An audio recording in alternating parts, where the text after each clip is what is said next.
নমস্কার, আপনারা দেখছেন গাউজিরো মিডিয়া। আপনারা জানেন যে পাঞ্জাবে সম্প্রতি পুরসভা নির্বাচন সম্পন্ন হয়েছে এবং তার ফলাফলও বেরিয়েছে। কিন্তু এটি শুধু পুরসভা নির্বাচনের ফলাফল নয়, বরং 2027 সালের বিধানসভা নির্বাচনকে ঘিরে রাজনৈতিক সমীকরণেরও বড় ইঙ্গিত বহন করছে। একদিকে আম আদমি পার্টির দুর্দান্ত সাফল্য, অন্যদিকে বিরোধীদের কারচুপির অভিযোগ।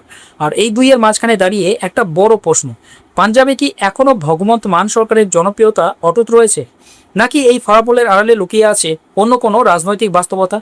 আজ আমরা বিশ্লেষণ করব পাঞ্জাবের পুরো নির্বাচনের ফলাফল এবং এই ফলাফল ঘিরে রাজনৈতিক তাৎপর্য। পাঞ্জাবের পুরসভাগুলিতে মোট 1977টি ওয়ার্ডে নির্বাচন হয়েছে। তাতে ঘোষিত ফলাফল অনুযায়ী আম আদমি পার্টি জিতেছে 675টিতে, কংগ্রেস জিতেছে 270, নির্দল 211, শিরোমণি আকালি দল 150, বিজেপি মাত্র 67 এবং বিএসপি 6টি আসনে জিতেছে। আরও গুরুত্বপূর্ণ বিষয় হলো বিনা প্রতিদ্বন্দ্বিতায় নির্বাচিত 80 জনের মধ্যে 63 জনই হলেন আপ প্রার্থী। অর্থাৎ সংখ্যার বিচারে এটি নিঃসন্দেহে আপের একতরফা আধিপত্য।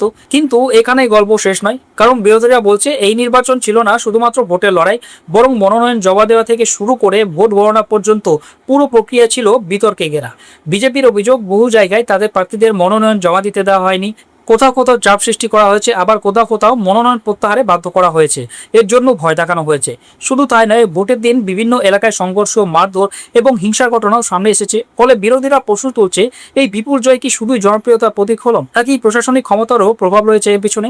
আর এখানে আসে সবচেয়ে বড় বিতর্ক, ব্যালট পেপার বনাম ইভিএম। নির্বাচন কমিশন জানায় পর্যাপ্ত ইভিএম না থাকায় ব্যালট পেপারে নির্বাচন হবে। সাধারণত দেশের রাজনৈতিক বিতর্কে আমরা উল্টো চিত্র দেখি। অনেক বিরোধী দল ইভিএম নিয়ে প্রশ্ন তোলে, পাঞ্জাবেও বিজেপি ইভিএম এর পক্ষে দাঁড়ায় এবং ব্যালট পেপারে বিরোধিতা করে।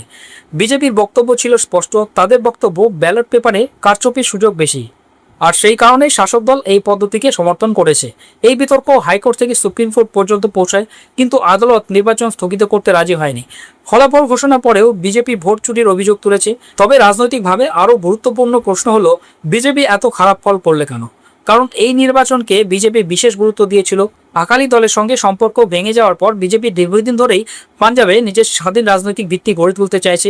দলটি ভেবেছিল সাম্প্রতিক সাফল্য এবং জাতীয় স্তরে নিজেদের শক্তিশালী অবস্থানকে কাজে লাগিয়ে শহুরে পাঞ্জাবে বড়সড় অগ্রগতি করবে। কিন্তু বাস্তব ফলাফল বলছে সেই প্রত্যাশা পূরণ হয়নি। মাত্র 67টি ওয়ার্ডে বিজেপির জয় নিঃসন্দেহে হতাশাজনক। এর অর্থ হলো পাঞ্জাবে এখনও বিজেপি নিজস্ব শক্তিশালী সাংগঠনিক ভিত্তি তৈরি করতে পারেনি। এবার আসি কংগ্রেসের কথায়।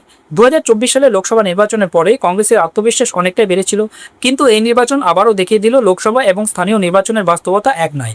লোকসভায় ভোট পাওয়া আর ওয়ার্ড স্তরে সংগঠন চালানো সম্পূর্ণ আলাদা বিষয়।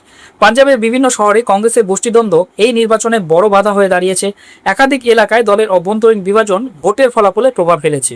অর্থাৎ কংগ্রেস এখনও সেই সাংগঠনিক দুর্বলতা কাটিয়ে উঠতে পারেনি, যা বহু বছর ধরে তাদের সমস্যার কারণ। তবে এই নির্বাচনের সবচেয়ে আকর্ষণীয় দিক সম্ভবত শিরোমণি আকালি দলের ফলাফল। কয়েক বছর আগেও মনে হচ্ছিল পাঞ্জাবের রাজনীতি থেকে আকালি দল প্রায় হারিয়েই যাচ্ছে। কৃষক আন্দোলনের পর তাদের রাজনৈতিক ক্ষতি ছিল ব্যাপক, কিন্তু এবার 150টির মতো ওয়ার্ডে জয় তাদের জন্য নতুন অক্সিজেন এনে দিল। হয়তো তাদের ক্ষমতায় ফেরার মতো শক্তি এখনও তৈরি হয়নি, কিন্তু তারা যে পুরোপুরি শেষ হয়নি সেই বার্তা এই নির্বাচন স্পষ্ট করে দিয়েছে। আর এখানেই 2027 সালের রাজনীতির ইঙ্গিত লুকিয়ে রয়েছে। কারণ পাঞ্জাবে আগামী বছর বিধানসভা নির্বাচন রয়েছে, আর এই নির্বাচনে যদি লড়াই হয় বহুমুখী, তাহলে সবচেয়ে বেশি সুবিধা পেতে পারে আম আদমি পার্টি। কংগ্রেস, বিজেপি এবং আকালি দল যদি নিজেদের ভোট একে অপরের মধ্যে ভাগ করে নেয়, তাহলে আপের সামনে আবারও ক্ষমতার ফেরার রাস্তা অনেক সহজ হয়ে যাবে। তবে আপের জন্য কিছু সতর্কবার্তাও রয়েছে, কারণ পুরসভা নির্বাচন ঐতিহাসিকভাবেই শাসক দলের দিকেই ঝুঁকে থাকে। বিরোধীরা ঠিকই মনে করিয়ে দিচ্ছে 2022 সালে বিধানসভা নির্বাচনের আগে পুরসভা নির্বাচনে কংগ্রেস ভালো ফল করেছিল, কিন্তু কয়েক মাস পর বিধানসভা নির্বাচনে তাদের ভরাডুবি হয়। অর্থাৎ এই ফলাফলকে সরাসরি 2027 সালের ট্রেলার বলা যাবে না। তবে এটাও সত্যি যে কোনো শাসক দলের জন্য এমন ফলাফল রাজনৈতিকভাবে আত্মবিশ্বাস বাড়ায়, বিশেষ করে যখন মুখ্যমন্ত্রী ভগবন্ত মানের নিজস্ব এলাকা ধুরি, শিক্ষামন্ত্রী হরজত বেইসের আনন্দপুর সাহিব কিংবা কংগ্রেস সভাপতি রাজু ওয়ানিয়ে গিদ্দর বহার মতো গুরুত্বপূর্ণ এলাকায় আপ একতরফা সাফল্য পায়। তাহলে সার্বিক ছবিটা কি? ছবিটা হলো পাঞ্জাবে আপ এখনও প্রধান রাজনৈতিক শক্তি, কংগ্রেস এখনও প্রধান বিরোধী শক্তি হলেও সাংগঠনিক দুর্বলতা কাটিয়ে উঠতে পারেনি।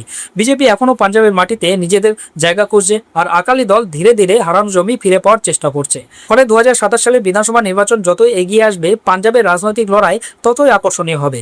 কারণ এই নির্বাচনের ফলাফল শুধু কয়েকটি পুরসভা কে জিতলো বা কে হারলো তার হিসাব নয়, এটি আসলে চারটি রাজনৈতিক শক্তির ভবিষ্যৎ পথ চলার একটি প্রাথমিক রিপোর্ট কার্ড। আর সেই রিপোর্ট কার্ডে আপাতত প্রথম স্থান দখল করলেও চূড়ান্ত পরীক্ষার ফল এখনও অনেক দূরে। এই পুরো বিষয়ে আপনার মতামত কি কমেন্ট বক্সে অবশ্যই জানান।